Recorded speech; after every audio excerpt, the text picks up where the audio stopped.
Welcome to Further Comments. I'm really thrilled to be here in person with the Horace with the beautiful New York City park behind us. And a good week after Legalweek, which it's been a frantic legal week where we've been talking back-to-back meetings. I know you have, we have, yes. And we've been saying how frantic it is, yet how disappointing it is.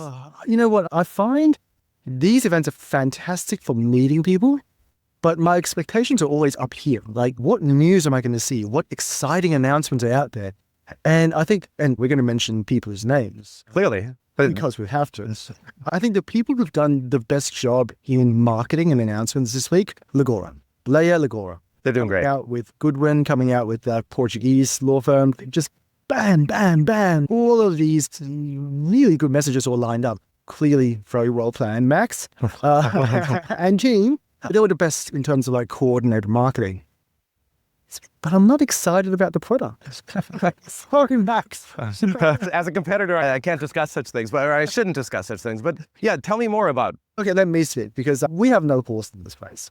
And I should say I'm not a direct competitor, Max. I love your work. I love what you're doing. But we are kind of in adjacent space, as is really everybody in this industry. Well, let's pivot from that, which is everyone is using large language models. Yes. So we are all competing in some way, right? Like, using large language models, and everyone is agentic in whatever definition of agentic you want to use. Yep. Take a helicopter view from way up high. We're all solving legal problems. Yes. And we're all, right now, aiming at workflows. Yes. Everyone's. That's right. And within a workflow are many tasks, and that task can be reused in many different workflows. Yep. So the components of workflow and task are just modulars. And that's where we're like, we're not competing, but maybe we are competing. That's right. We're all like grabbing in the same dollars. And that's the second theme I want to come to later this chat, which is there's going to be a reckoning in 6 to 12 months. 6 to 12 months or 3 to 6 months? How impatient are the VCs? Well, I guess what else is there to invest in? We've already wrung the efficiencies out of every other area of business except for law. So I guess maybe quasi-patient is a VC? Like I was chatting with someone this week about how legal has historically always had a really long return on investment. It takes you a long time to sell. It takes you a long time to transform. It takes you a long time to get that money back. VCs are not suddenly going to go, my 5-year fund, why don't we extend that by another 5 years? They're not going to have that patience. Sure. So there's a mismatch. And 5 years coming up very quickly for a lot of these VCs. Is AGI going to be there in 5 years? Is it going to be there in 6 months? Is it going to be here in 3 months? Are we here today? Right? These are all valid questions. Who's going to be in bigger trouble? The large foundation model companies or the smaller, more agile legal tech startups? Yeah. I don't know. So we're all kind of playing in the same space. We're all thinking about, okay, funding and how are we going to get our funding and how impatient or patient are our vendors? And so we were talking a bit before camera started rolling about what differentiates product A from product B, company A from company B. We're all building workflows. We're all building tasks within the workflows. Yep. We're all using large language models to be able to effectuate those workflows and tasks. And we've said that maybe my company A differentiator from company B differentiator is my knowledge of how this workflow works for these customers or for these jurisdictions.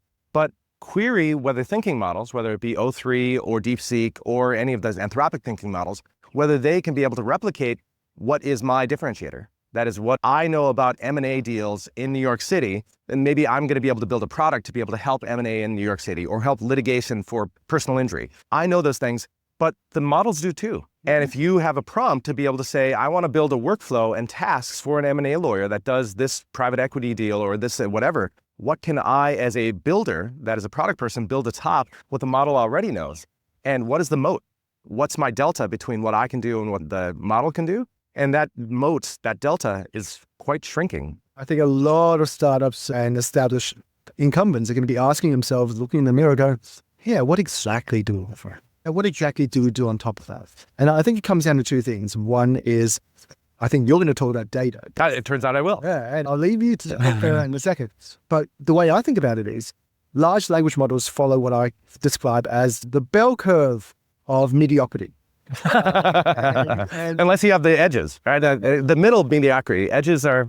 Well, exactly. But the edges is where you have your proprietary data. Yes. And most of that's locked in your head. Most. So right now, like, I know nothing about personal injury law. And so if I go to O3 and say, hey, tell me what I should do for a personal injury case, it's going to give me a passable set of considerations that I can, if I were a competent lawyer, take to court, and no one's going to laugh me out of court.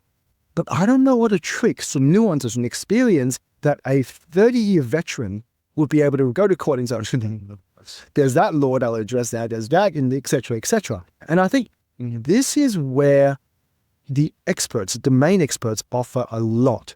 The question is, will the domain experts do it themselves, or will that domain expertise be captured by legal tech vendors to then be sold and made available to others? That's right. Two sources of data, one of which is the cases, the statutes, the regulations, not just in the US, but each of the jurisdictions within the US, as well as 100 plus countries worldwide. So that is the cases, statutes, and regs. And if we think of what is legal advice, it's often usually considered to be your client's facts applied to the law, right? So that's what, if this thing happens, then what does the law say about what this thing happens? It's mostly true, but not quite totally true. If you're getting a deal done, M&A lawyers care a whit about the law. They care largely about getting the deal done within the constraints of antitrust laws and with the constraints of, right? But that's backdrop to the real work, that is to be able to get the deal done. So applying facts to law matters a lot for personal injury law. It matters maybe less for M&A, transactional law, et cetera.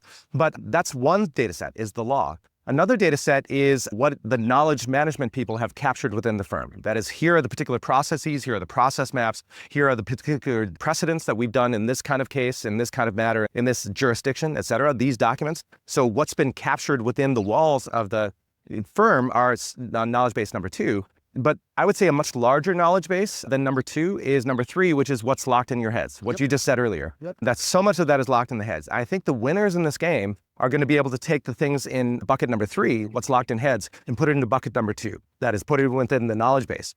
And I think the winners are going to be who can effectively and quickly push it from 3 to 2. And I would say that one way to do it is what we've been doing. Sci-Farth has been for 10 plus years doing interviews with subject matter experts saying, for this personal injury case or for this employment law case, tell me how you do these things. And then I, as a knowledge manager, capture it into number 2 bucket. That has historically been hard because lawyers, fee earners, time is very valuable. So to be able to capture that time is, I guess, opportunity cost. That's time that cannot be billed. Therefore, that's a sunk cost. So that is very expensive to do it in that way, the old way. In the new way, I would say the winners are going to say what Andrej Karpathy, one of the founders of OpenAI, and Andrej Karpathy just had an excellent 2-hour video about how vibe coding is really, it's amazing. He talks about how he's one of the best coders in the world. And even he just does vibe coding where he jams with the model and says, I want to do this, that, and the other thing. And what amazed me and relates to moving from bucket 3 to bucket 2 is that he vibe codes not with typing, even though he can type fast, but with voice. He has a voice-to-text module where everything he speaks goes into text, which goes into the model to vibe code. And he said, I can type at 120 words a minute, but I can speak at 250 words a minute. And I'd say, Damien Riehl, I'm a pretty fast talker. I type at about 130, 140 words per minute, but I speak probably much faster than that. Anyone who has been on a sales demo will agree to that. So if I can speak and get that into the context window, that's more efficient than me typing, just like Andrej Karpathy is more efficient. So as we think about getting the brains of the subject matter expert, the lawyers, into bucket number 2, the knowledge, option number 1 is for you to speak it to me and I type it. Option 3 is just to record our conversations and have a really good dialogue, have the large language model say, now translate this into a process map. Distill this into workflows, distill this into tasks, and take what this lawyer just said and combine it with what the 20, 50 other lawyers I've talked to, and then be able to more efficiently put it from bucket 3, the brain, into bucket 2, the knowledge. And I think the winners are going to be able to do that work more quickly. And I think speech to text is a way to do that. So then it comes back to, is it going to be done by the subject matter experts themselves, or is it going to be done by legal tech vendors? Because that to me sounds like if every law firm placed a microphone into the rooms, or even just open up Zoom, record it, transform that into actual processes and knowledge, I think that's the winning formula. That's right. And in the process and formula for company A and company B, because you could be able to say, here's the syntax that company A uses for workflows and for tasks within that workflow. Be able to take this conversation, extract all the salient points, put it into my format.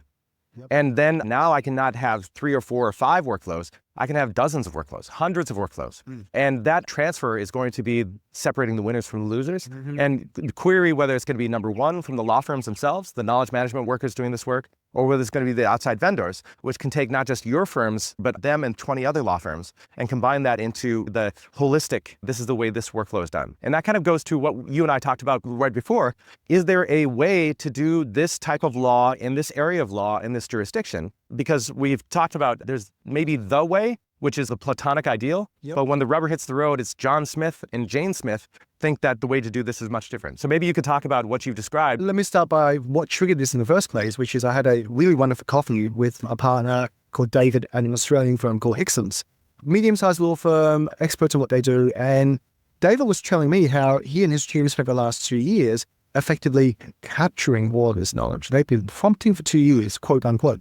And the special sauce that they bring is no other model, no other law firm in the world has gone and captured their workflow in that level of detail that it can be replicated over and over and over again, and thus introducing efficiencies and maybe like little mini datas. I don't think it's gone quite that far yet, but that capture of knowledge, the ability to go, even though there is a standard way to do things, I'm going to introduce my flavor to it. That is what their clients have been paying for. And that's what they're going to continue to pay for when David says, I've ensured that this model is right because I've taught it how I did it. It's great. It is great. And having spoken with people like him, hundreds, maybe thousands of people over the last 10 years, because of course I work for Thomson Reuters. Part of that is doing customer discovery and be able to say, well, how do you do your work? And for this product that we're doing, how will this fit into your workflow? What is the value that I'm providing to you? So I've given literally thousands of customer interviews like that. And having done thousands of them across hundreds or maybe thousands of law firms, each lawyer thinks that they are a unique snowflake in the way that they do this. And the unique snowflake is the reason that my clients pay me thousands of dollars per hour to be able to do this snowflakey work. But having in the aggregate talked to thousands of people, they are not as snowflakey as they would seem. And so when you think about what is the way to do this type of matter, whether it's a transactional matter or a litigation matter, you could be able to say, okay, there might be 1,000 tasks for this. Yep. And for each of those 1,000 tasks, there is a platonic ideal, perhaps, of the best way to do this work. So we'll say that across the entire industry, the best way to do this transaction or the best way to do this litigation, there's some platonic ideal. Of course, if you think in GitHub repos, and our audience is technical enough to know what a GitHub repo is, but within GitHub, a coder can be able to say, okay, this is Linux, which is an open source thing. Linux doesn't quite do what my company wants to do. So what I'm going to do is I'm going to make a copy of Linux. I'm going to fork it.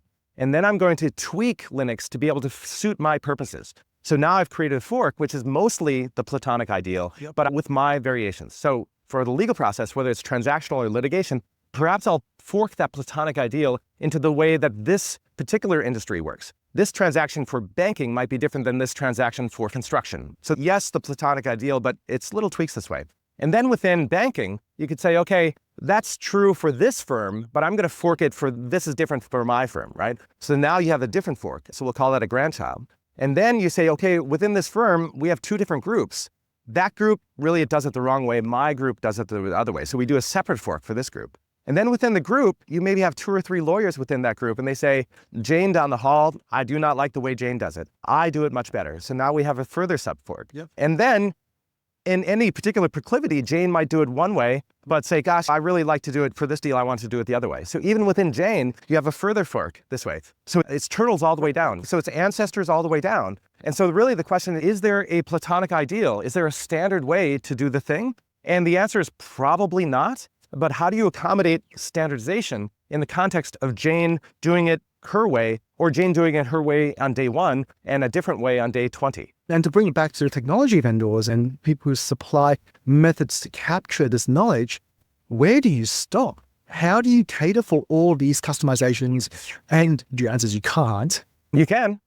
Keep going. Okay, we're going to debate that in a second. I'll preface that by saying you can't if you want to productize that and mass produce it and sell it. Perhaps.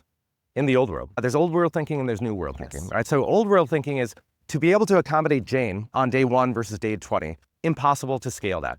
Hard even to say for this law firm, I'm going to customize it. But even worse for this group and this subgroup and for Jane, right? Yeah. So the time consumption there would just be, you cannot scale that.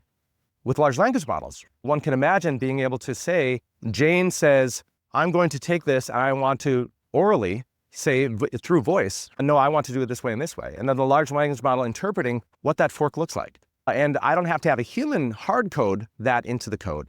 But instead, I just have the large language model say, take the repo, fork it for Jane, and just use this text to be able to create that fork. Auto prompting. Auto customization, if you can imagine. So this is a way that, old world, you would never be able to do that and productize it. But perhaps in the new world, just like I, Damien Riehl, am kind of vibe coding with what we at VLEX are be able to say, what is a workflow and a task, I'm vibe coding to be able to crank out workflows by voice. And then that turns it into our standard taxonomy, our standard syntax. In the same way, Jane could probably do that too.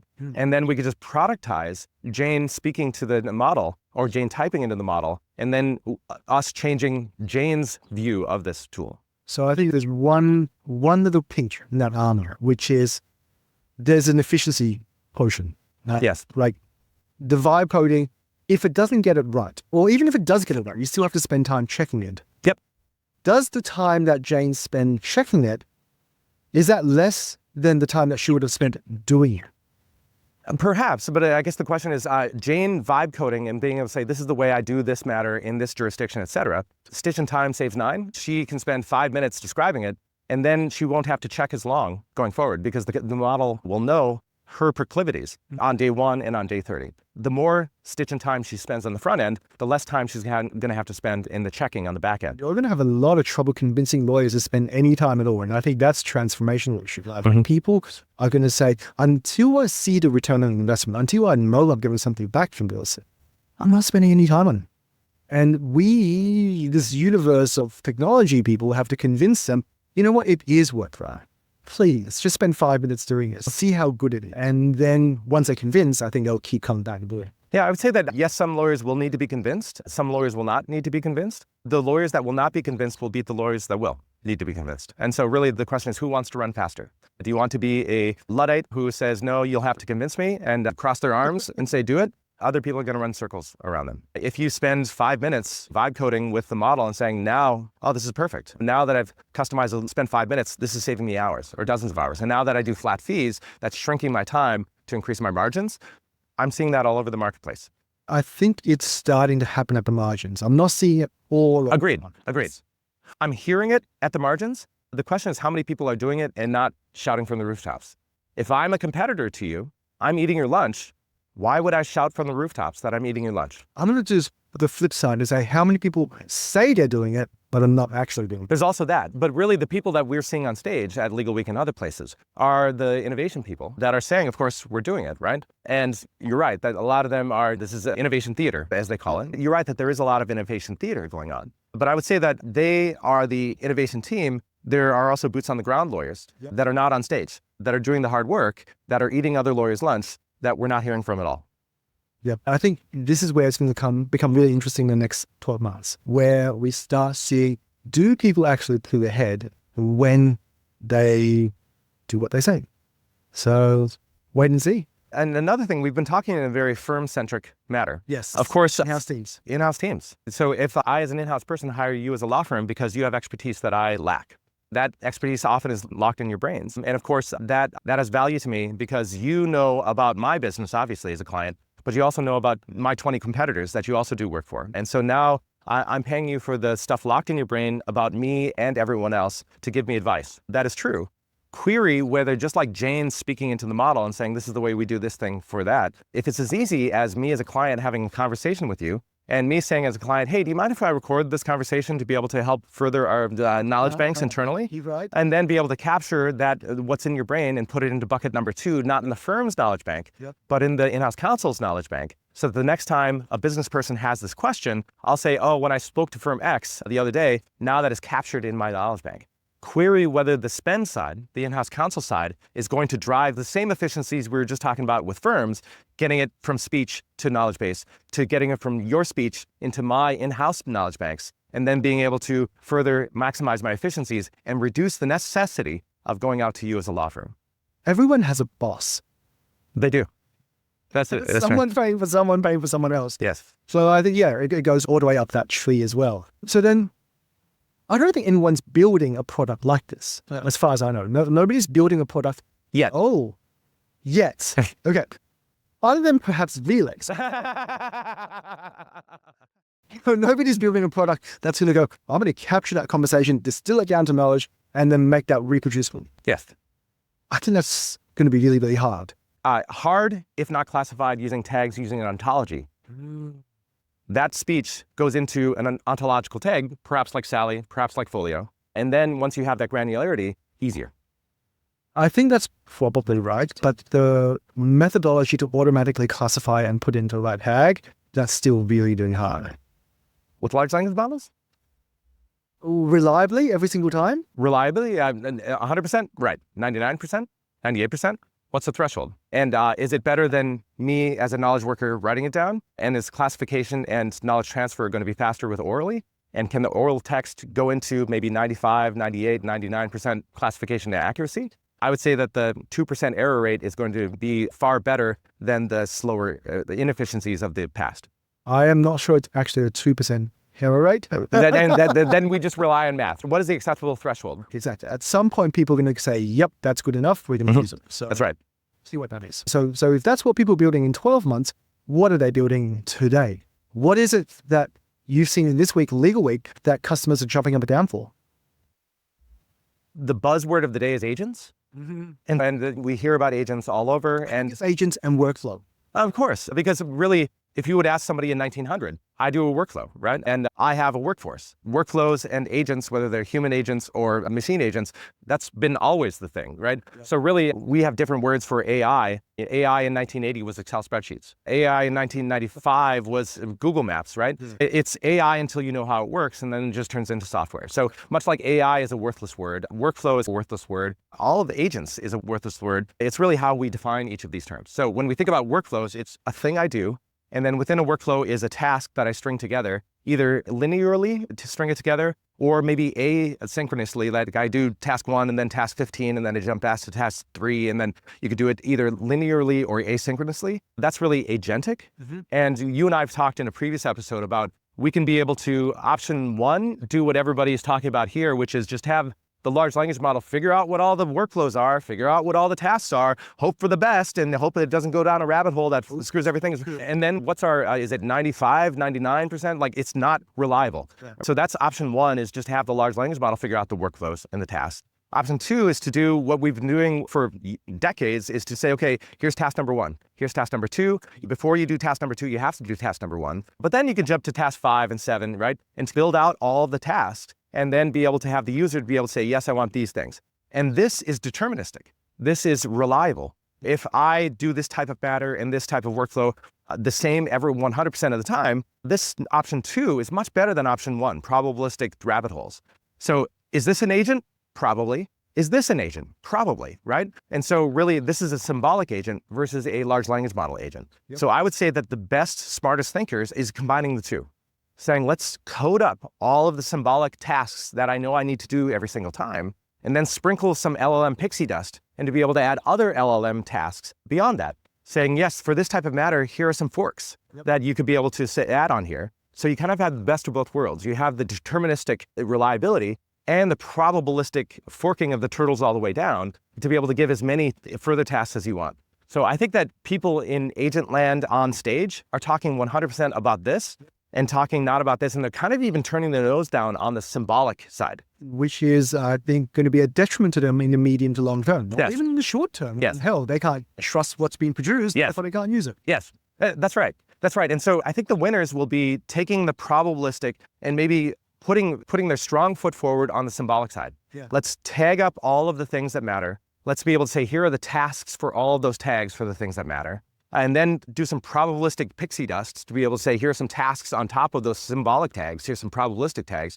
And then we do the user interviews that we talked about earlier to be able to do some customization pixie dust to say, for Jane on day 1, here's how to do these tasks. And then maybe that pivots to Jane on day 30. Now we're going to pivot for day 30, which is maybe a little tweak. So have the symbolic for the industry, maybe symbolic for my firm, maybe symbolic for my group, perhaps symbolic for Jane, and probably not symbolic for Jane on day 1 versus Jane on day 30. That's how you can accommodate the turtles all the way down that we started this conversation with. Yeah. So in other words, there are still jobs for people like you, me, transformation folks, innovation folks, or the people that have to tinker with these levers to make the whole system work. Yes, and for how long?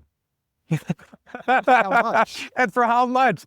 Right. I think you and I have talked about in the past, like, I think of AI kind of like a tsunami. We can all run in front of it for a while, but pretty soon it crashes over all of us, right? So the question is, how far and long can you and I run as legal tech vendors?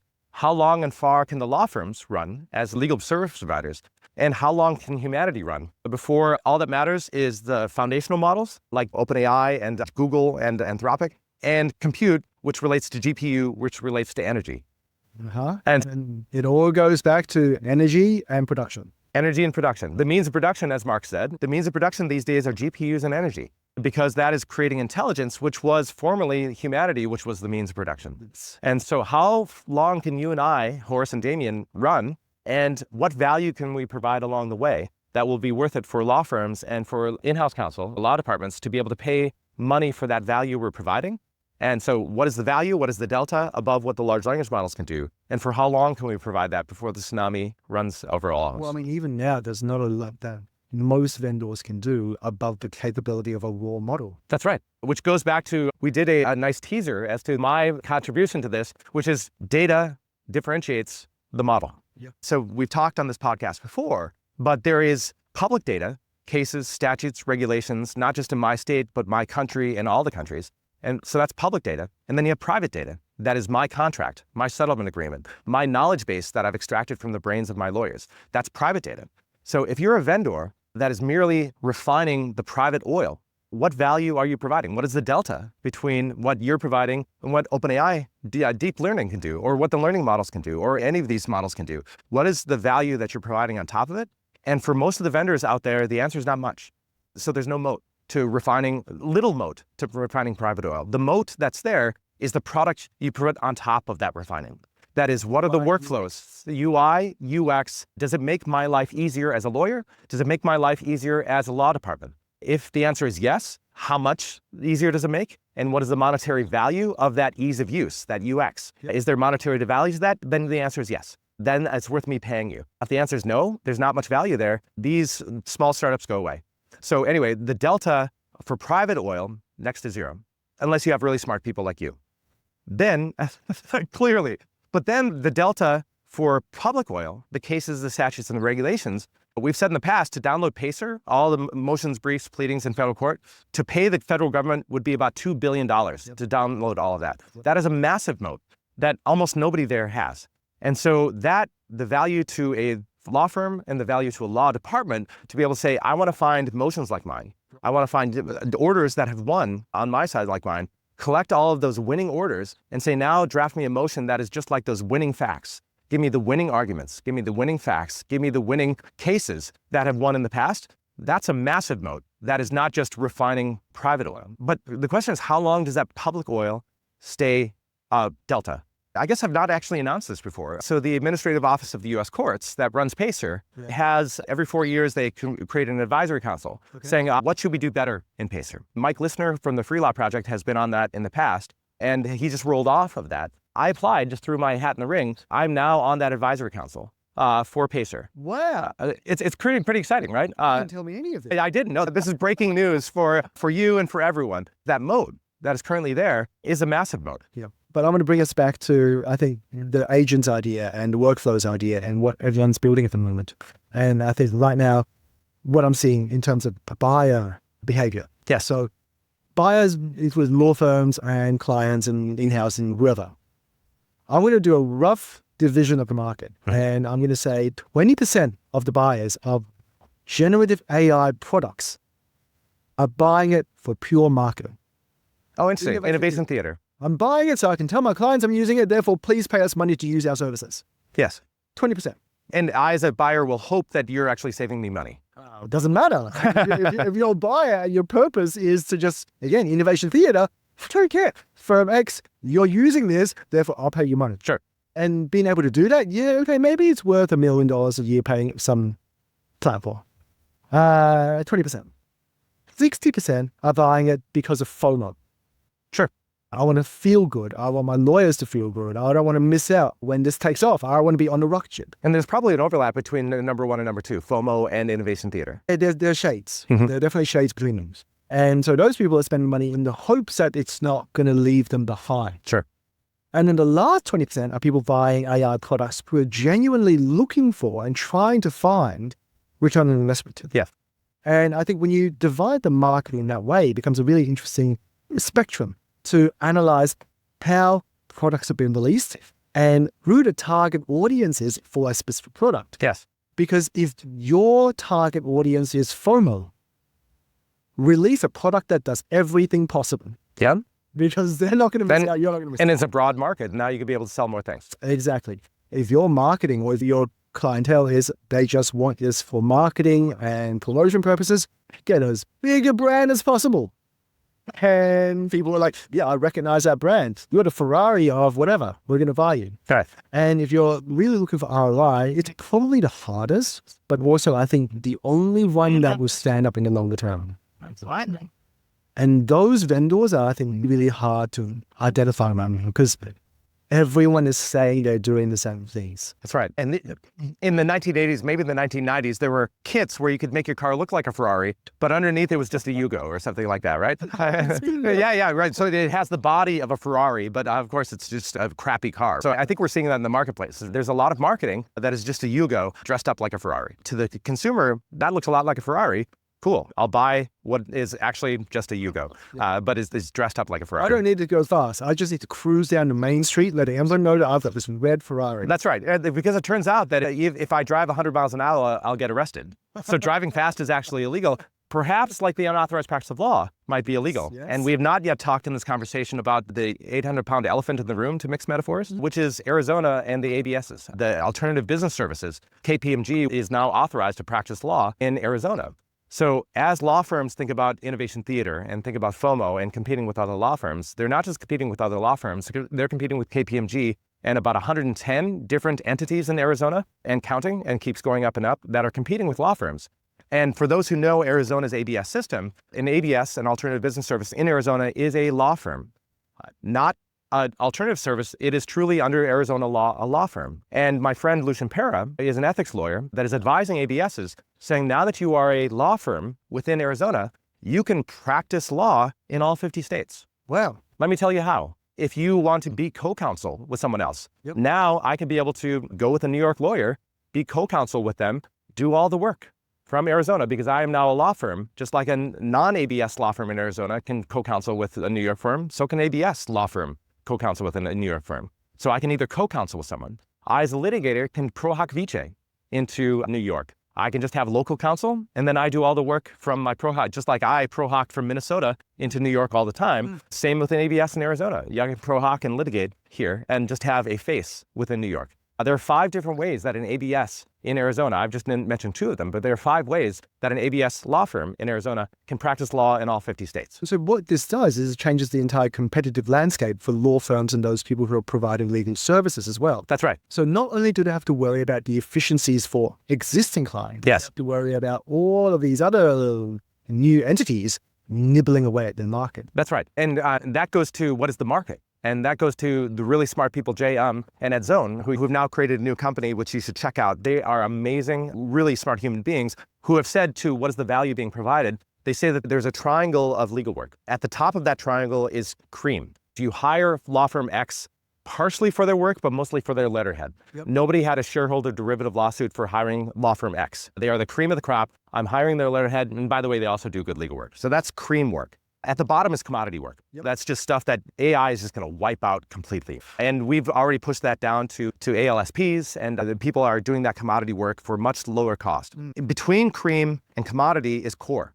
And the core is just the meat and potatoes, if you will, of the work that's getting done. It's not cream, it's not commodity, but it's somewhere in the middle that requires some sort of food. It's still delicious food. And people think the AmLaw 20 is doing cream, which is true, but the AmLaw 20 also does a lot of core. They do a lot of stuff in the middle. And arguably a lot of their revenue is, what percentage of revenue is core versus cream? We can debate. But a lot of the revenue comes from core in addition to cream. Yes. So Ed and Jay make the really good argument that how much of the core goes down to commodity? 100% of commodity will be AI-based. Is 85% of core being pushed down to AI? It's a complexity pyramid. It is a complexity pyramid. Wait, how good are LLMs? How complex does it work? That's right. And who is doing that work? Is it the law firm, the lawyer that we talked about earlier, crossing their arms saying, convince me? Or is it the ABS, the Alternative Business Service, or the ALSP that has been eating our lunch for dozens of years? They're not crossing their arms. They're saying, they're welcome. That's right. They're saying flat fee. I'm going to shrink my costs. I'm going to increase my margin. I'm going to eat your lunch. To use There Will Be Blood, I'm going to drink your milkshake. I'm doing it underground. You have no idea I'm drinking your milkshake. I've talked to many in-house counsel that say, every time I thought about calling a lawyer, I ask Vincent the question, gives me a really good answer. I don't have to call that lawyer. That lawyer doesn't know why the phone stopped ringing. That lawyer doesn't know that their milkshake has been taken. either by software that's eating their lunch, or by the ALSP that's eating the lunch, or the ABS out of Arizona that's eating the lunch. Yep. And so I think the winners are those that are not going to be crossing their arms, but those are going to be leaning in, speaking to the tools that we've been talking about, and being able to say, yes, I'm going to get the knowledge in my brain into the knowledge base to give me the competitive advantage to provide value to my clients who are paying me money that is beyond the value of that ALSP that doesn't have that knowledge in their brains. So I think that answer is a medium to long-term answer. I'm going to put a 5-year horizon. Okay. Give or take. Human change is hard. Yeah, that's fine. 5 years is maybe even optimistic. Sure. What about right now? So I think what I want to end this podcast with, let's talk about actions that every player in this market, in this ecosystem should be focused on that we've learned from this week at Legalweek. So what should law firms do? What should in-house do? What should large vendors do? What should small vendors do? What should anyone else in Can Think It Out be doing right now to position themselves in this very rapidly changing space? I've got mine, and then I'd love to hear yours. Go first, All right, good. So my thought is, as everyone is buzzing about agents, yes, and as everyone is saying, oh, if we're doing agentic workflows, agents and workflows go together, I would ask every buyer of legal technology, whether that buyer is a law firm or whether that buyer is a law department, ask each vendor out there, what is your delta? What are you providing as company A that company B, C, D are not able to provide? What is that delta? And you as a legal tech vendor need to tell me why that's worth me paying you money. What is it that you can provide as company A that is better than company B? And what is it that you as company A can do better than deep research? Yep. Or the reasoning models? Yep. Because if you don't give me a good answer to what you can do that company B can't I'm do, paying $20 a month to Gemini. that's right. That's Gemini. And that $20 is going down with the intelligence is going up, the cost of tokens is going down. So tell me what delta you're providing that company B and the large language models themselves can't. I would say that's the question I would ask of every vendor out there. What would you say? I think that's a really hard question to answer. I also think like right now, a lot of vendors are focused on agents, large language models, machines that would magically do the task for you. And because everyone's focused on that, you're forgetting what lawyers actually want to solve. What are the lawyers' real problems day to day? And I think people have forgotten to ask that question. So next time we chat, there's going to be an announcement from Cynthia that I'll share, but I'm not going to share it yet. Oh, I love that teaser. I don't want to put my hand too soon. But we've picked up on this but there's one specific area that has not had any improvements in decades. And we're going after that because no one is looking. And I think there are lots and lots of witnesses. And I think that's what the vendors should be doing. And it lines up with what you're saying, which is, what are you offering? Make it very clear what you're offering. Solve a specific problem. So I think that's my advice, unsolicited, to the vendors. Yeah. Which are your competitors. So thank you for that public service. That's all right. That's all right. We all win if people stop talking about marketing crap that doesn't work. Amen. Because that marketing crap that doesn't work might put us into an AI winter that we all want to avoid. If we had it before, and if we keep going like this, we're going to have it again. Yeah. Yes. That maybe leads into the optimism. The pessimistic view is that too much hype leads to an AI winter again, like we've had over the decades. I think that the rocket ship that is foundational models, and throw more data at it, turned into GPT-4, throw more data at it, turned into the reasoning models of O1, now O3, and DeepSeek. As the exponential of capabilities, the intelligence goes up, and as the exponential of cost decreases, I think that we might be able to avoid the AI winter. There's a graph that I give in my presentations of the intelligence of beating second grade reading level all the way to PhDs in their fields. We've gone from second grader to PhDs in about 3 years. And we will just keep going well beyond PhDs in their fields to maybe Nobel Prize winners, and then beyond Nobel Prize winners in their fields. So as that intelligence goes up, there's also a graph to be able to say per million tokens, it used to be $50 per million tokens back in 2023. That $50 per token is now 50 cents per token for Gemini's new model. And that Gemini's 50 cents per token beats PhDs in their field. So as intelligence increases and as cost decreases, I think that the odds of an AI winter also decrease because we'll continue riding the exponential. You and I will be building things atop that increased intelligence and decreased cost to be able to make more capable tools for people. Despite all the hype going on in here, we'll continue being able to build tools that matter. Failing to build tools that matter caused AI winters, and we won't have that failure today. That is very optimistic. I'm an optimist after all. That's why my standing question is, what are you optimistic about? The guy from Microsoft that founded LinkedIn, Reed from LinkedIn, has the possible. podcast. And he always says, what if everything with AI goes humanity's way? Okay. We always talk about the doomsayers, but what if everything in humanity goes the AI's way? Jetsons. That's right. It's the theater of the possible, right? So I tend to agree with Reed that yes, there are maybe pitfalls around here, but overall, we've dealt with pitfalls in the past. We'll do it today. We should be optimistic. What are you optimistic about? I'm going to put a twist on that question. I'm going to talk about what made the most impact on me in a conversation I had this week and how that pessimistic view, I think, can lead to an optimistic outcome. And the view that was discussed was, I went on a walk yesterday with someone, and it's someone at a larger legal tech vendor, and we were talking about, well, are you buying anyone? Are you on an acquisition spree? And the answer was, no, but maybe in 12 months when there are lots of distressed sales going on, when the VCs have stopped funding, when companies need to get out. And that's a pessimistic view. Yeah, realistic. Realistic, but pessimistic. But from there, what I take away is all the technologies that we're worked on, all the problems that we're solving, even if the economic downturn happens, even if the money dries up, these solutions are not going to go away forever. All the advancements that we've made are going to be picked up and used somewhere. So keep on building. Yes. Keep on solving. And keep on building, keep on solving. And I would say that there used to be a lot of trade secret sauce within tools because you can't see the source code of competitor A versus competitor B versus competitor C. Those are all hidden. But really, with user interfaces, the button on the screen is kind of the code these days. You can say, oh, I want this idea for a workflow and this idea for a task. And it is very cheap to be able to replicate that. So as what you're talking about, everyone's running until the VC money runs out. They're putting all these buttons on the screens that they're showing on YouTube and everywhere else like that. You need to show it on YouTube to get market share. All right. But that also the competitors see it, and the cost of being able to say, oh, I'm going to do that too. Then we are going to increase capabilities across the market, and there's really not going to be much moat. A great example this week was another announcement that made me go, was Law Insider is releasing their own version of drafting tool for $29 per month. And for the consumer market? For the consumer market. You can buy it as a lawyer. I don't know, a big firm would play it, but $29 a month. And what's special about that is 1/10 of the cost of Spellbook. and probably 1/5 of the cost of DraftWise. And fractions and fractions and fractions. And so what are the other startups going to do? How are they going to respond? What can they build on top that would justify the value and the money they're charging today? This goes to another topic we'll not have time for today, but will be later. But let me preview that consumer product for $29 a month. Is that providing legal information or is it providing legal advice? Age-old question. Legal information is cases, statutes, and regulations, but legal advice is applying your client's facts to the cases, statutes, and regulations. That drafting tool, we've already talked about how transactions really cared not a whit or very little about the cases, statutes, and regs. They just care about precedents like what has my company done before, what have I done before, and just getting the deal done. That's arguably business advice, and it's arguably legal information. So is that $29 a month really doing the unauthorized practice of law by providing legal advice? Or is it merely providing legal information? Preston going incorporate in Arizona, has to be safe.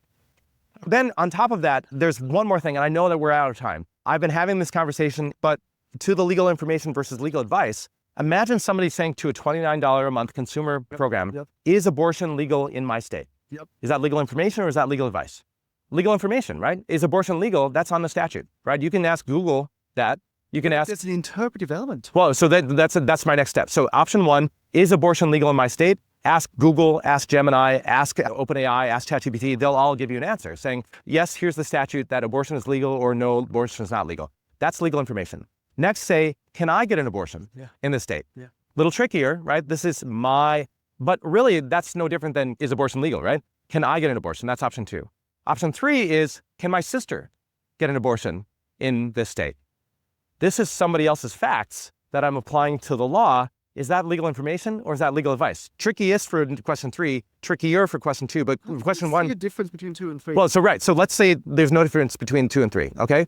Now you're a $29 a month vendor that says, I know you asked whether you can get an abortion, or I know you asked whether your sister can get an abortion. I'm going to change that to say, is abortion legal? I'm not going to answer your 2 and 3. I'm just going to answer your number 1. Is abortion legal? That's clearly legal information. Right. The unauthorized practice of law, does it even matter if you conform 2 and 3 to 1? And with that, we're going to end this episode. If we thought the P-Doom scores were going through the roof before, we're ending it with a cliffhanger. Let's talk about this more. To be continued, and what a fun way to do a live episode. I am so glad we did this, and especially in a beautiful. So good seeing you. Till I see you again. So good, dude. See you, everybody. Bye-bye.